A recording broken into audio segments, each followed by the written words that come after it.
الحمدللہ الحمدللہ رب العالمین الصلاۃ والسلام علی سید المرسلین اما بعد اعوذ باللہ من الشیطان الرجیم بسم اللہ الرحمن الرحیم اللہم صلی علی وسیدنا ومولانا محمد وعلی آل اطرتی بعدد کل معلوم لک صلی اللہ تعالی علیہ وسلم۔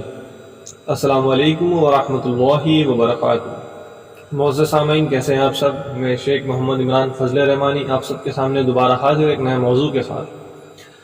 آج کا جو موضوع ہے وہ دیوبندیت مفتی امتیاز قلندی کے رد میں ہے، جہاں پہ یہ جو شخص ہے ایک سنی شخص کا مذاق اڑا رہا ہے کہ وہ قرآن شریف پڑھ رہا ہے۔ میں یہ جاننا چاہتا ہوں کہ اللہ تبارک و تعالیٰ تمہارے ظاہر اعمالوں کو دیکھتا ہے یا دل کے حالاتوں کو جانتا ہے؟ وہ دیکھتا ہے کہ اللہ کو تمہارے ظاہر اعمالوں سے مطلب ہے یہ دل میں جو نیت کی آپ نے اس سے مطلب ہے۔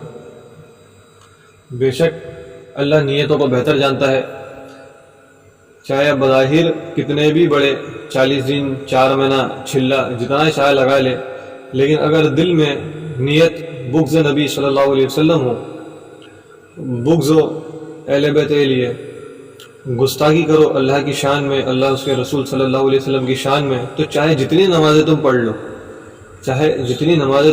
چاہے جتنے قرآن شریف تم پورے مکمل پڑھ لو، چاہے جتنی تسبیح پڑھ لو، بغض نبی ہے تو تمام اعمال برباد ہے۔ یہ بظاہر تمام جو اعمال کرتے ہیں یہ تمام چیزیں برباد ہے، ٹھیک ہے؟ تو مقبول کیا ہے؟ تمہاری نیت، تمہارے دل میں عشق و نبی، عشق و محبت جو نبی کرم صلی اللہ علیہ وسلم کے لیے ہے، جو صحابہ اکرام کے لیے ہے، جو اولیاء اکرام بزرگان دین کے لیے ہے، یہ تمام چیزیں مقبول ہیں۔ لیکن جو تم نماز پڑھتے ہو اس کی کوئی گارنٹی نہیں ہے یہ قبول ہوگی نہیں ہوگی، جو تم تسبیح پڑھتے ہو اس کی کوئی گارنٹی نہیں ہے یہ قبول ہوگی نہیں ہوگی۔ کیوں؟ کیونکہ تمہاری نیت پہ تمام اعمال کا دار و مدار ہے۔ تو اسی طرح مفتی امتیاز قلندی جو ہے یہ ایک شخص کا مذاق اڑا رہا ہے اور یہ کہتا ہے کہ یہ شخص کو قرآن شریف پڑھنے نہیں آتا، بریلوی ایسے ہوتے ہیں، بریلوی ویسے ہوتے ہیں، یعنی کہ ایک شخص کے متعلق یہ سب پورے بریلوی کا پکچر بنا لیا کہ سارے بریلوی ایسے ہی ہوتے ہیں۔ میں انشاءاللہ آپ کو پہلے اس کی وہ ویڈیو سناؤں گا، پھر انہی کے گھر سے ان کے جو سب سے بڑے عالم ہیں علامہ فہامہ دھماکہ پتہ نہیں کیا کیا، انشاءاللہ اسی کے حوالے سے میں ایک ریفرنس پیش کروں گا، ایک عبارت پیش کروں گا، اور پھر تمام عوام مجھے یہ بتانا کہ گستاخی کہاں ہے، بریلوی نے گستاخی کری ہے یا اس عالم فہامہ دھماکہ نے گستاخی کری ہے۔ تو پہلے آئے گستاخی جو ہو رہی ہے وہ قرآن شریف کی شان عظمت میں ہو رہی ہے۔ میں آپ کو اس کی ویڈیو سناتا ہوں، 2 منٹ کی ہے، آپ سنیے ضرور۔ وعلیکم ورحمۃ اللہ وبرکاتہ۔ محمد امتیاز قلندی۔ معزز ناظرین، فاتحہ اور میلاد کے نام پر مسلمانوں کو گمراہ کیا جا رہا ہے، مسلم عوام کو لوٹا جا رہا ہے، انہیں دین سے بیزار کیا جا رہا ہے۔ نمونے کے طور پر ایک جاہل کی یہ قرآن پاک کی تلاوت سماعت فرمائیں۔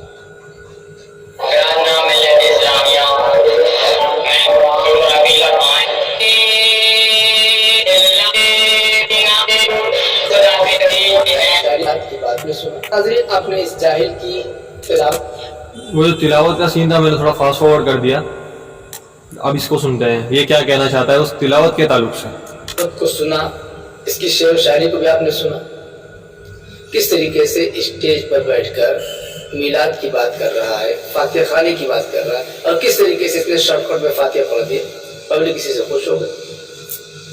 کیا یہ قرآن کریم کا مذاق نہیں؟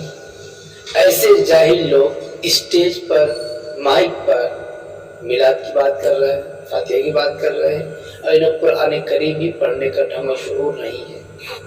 ایک عام مسلمان جس نے کبھی مکتب کا رخ کیا ہو وہ بھی اس تلاوت کو سن کر اسے گالیاں دے گا اور یہ کہنے پر مجبور ہوگا کہ یہ 1 نمبر نہیں بلکہ 1 نمبر سے بھی بڑا کوئی نمبر ہو سکتا ہے، تو اس نمبر کی جاہل ہے۔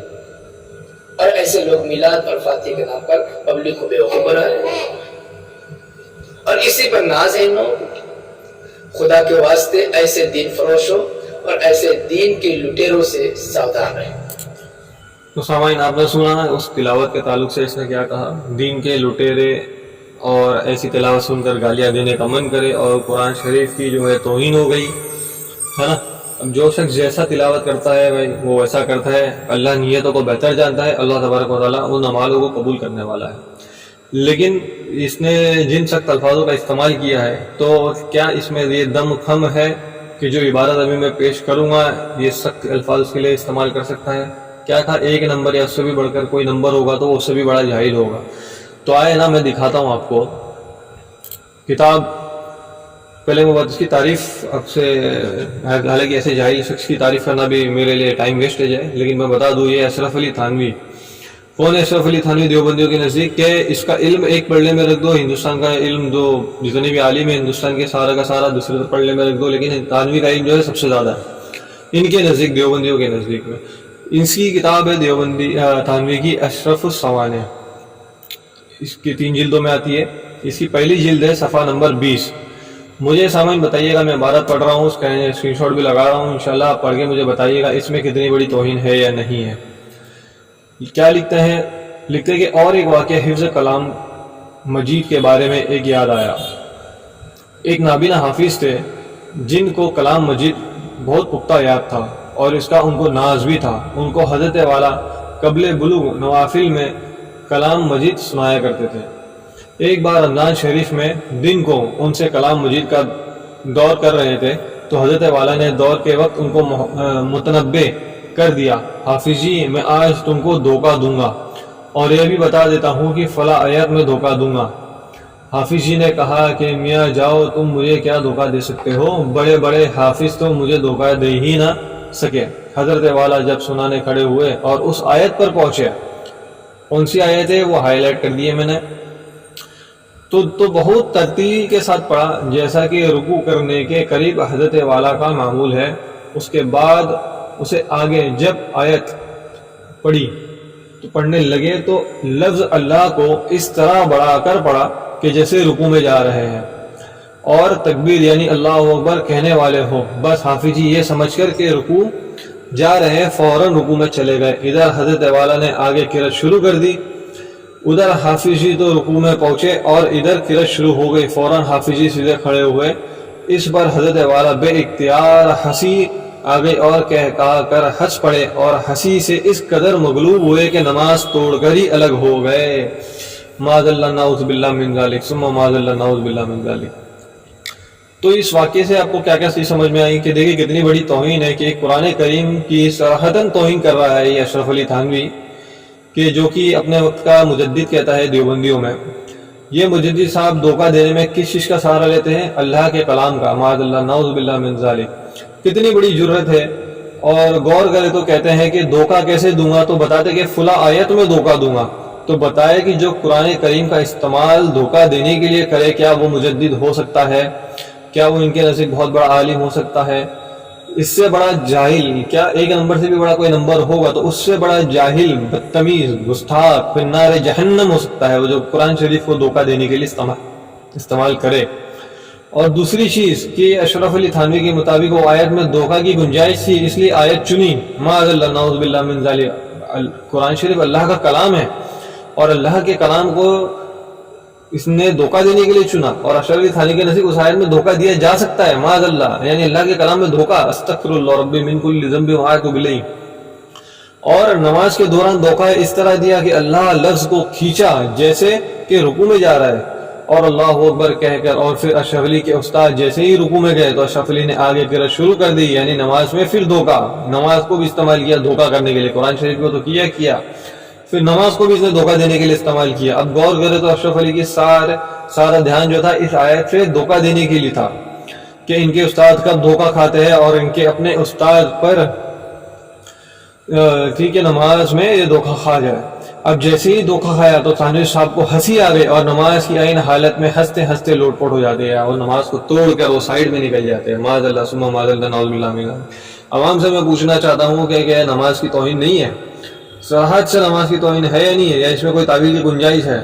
قرآن شریف کو دھوکہ دینے کے لیے استعمال کیا، ایک فلاں آیت کو دھوکہ دینے کے لیے استعمال کیا، کیا یہ قرآن شریف کی توہین نہیں ہے؟ یہ اس سے بڑا حرامی ہو کون سکتا ہے بتائیے جو اللہ کے کلام کو دھوکہ دینے کے لیے استعمال کرے. دیوبندیت سب سے بڑی بیکار نیچ قوم ہے، جو بہت ہی بیکار قوم ہے. مطلب اس کے لیے کوئی لفظ ہی نہیں مل رہا کہ میں اس کو صحیح طریقے سے بول سکوں اور اس میں چسپا کر سکوں کہ دیوبندی کس لیول کی قوم ہے.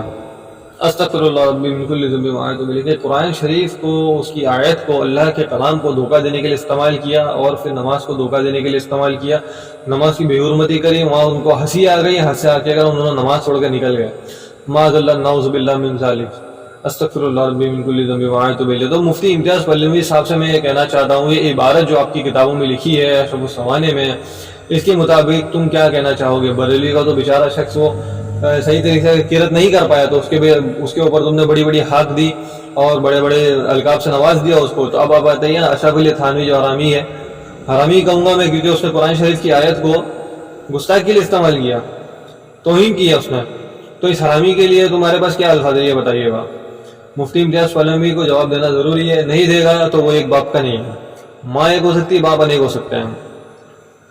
تمام سامعین سے گزارش ہے اس کو زیادہ سے زیادہ شیئر کریں۔ السلام علیکم ورحمۃ اللہ وبرکاتہ۔